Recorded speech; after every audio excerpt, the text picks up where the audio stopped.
Well, at the present moment, the 1,200, we have no information on who they are.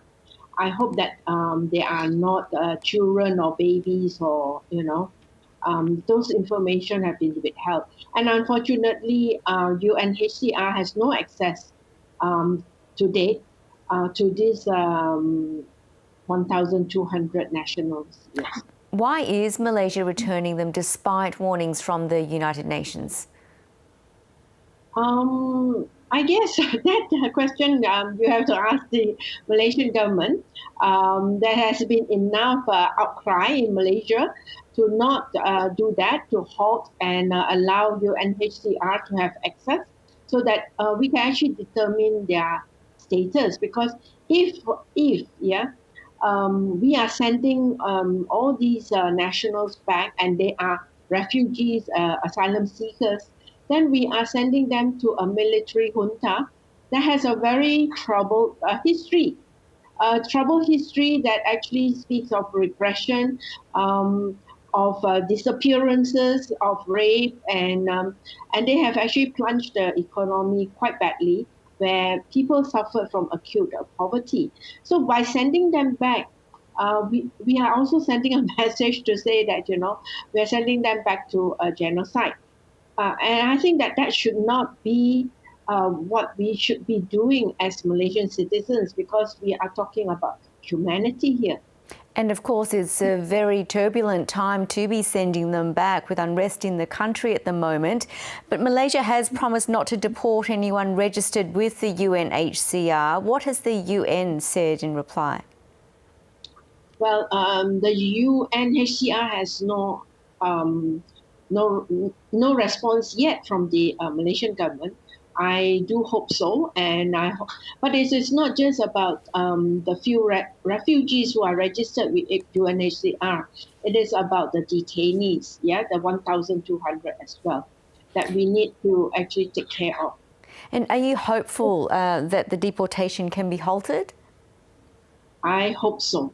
I really hope so, because it is time that ASEAN regional leaders take a stand to call for an immediate consultation with the military junta to release all the detainees, stop the violence that is happening in Myanmar against protesters, and actually work with the UN Security Council to find a way out, and restore the parliament that was actually where the members of parliament have been democratically elected.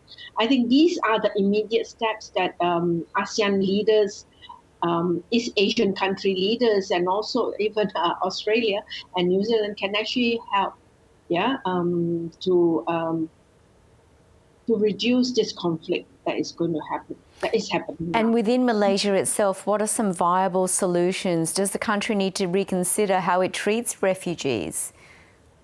Yes, of course. That goes without saying. Definitely. That has to be reviewed, and it has to be reviewed together with UNHCR having access. How has the pandemic impacted the treatment of undocumented immigrants in the country, migrants in the country? Well, if people are following the Al Jazeera documentation of how the undocumented migrant workers have been treated, I think that is one example. But so far, that has actually gone down a bit in terms of the treatment. And we are hoping that, with the vaccine and also the testing, the migrant workers, documented or not, will also have a chance to have access to these facilities, because it's very important. They are here in Malaysia, and we are the ones who brought them in, and we also have to take care of them. So just finally, what happens next? Is their deportation imminent?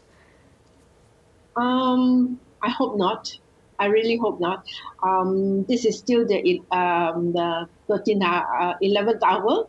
I hope that some of the leaders within our cabinet as well, the Malaysian cabinet, will actually rethink about this and halt the sending back of the Myanmar nationals.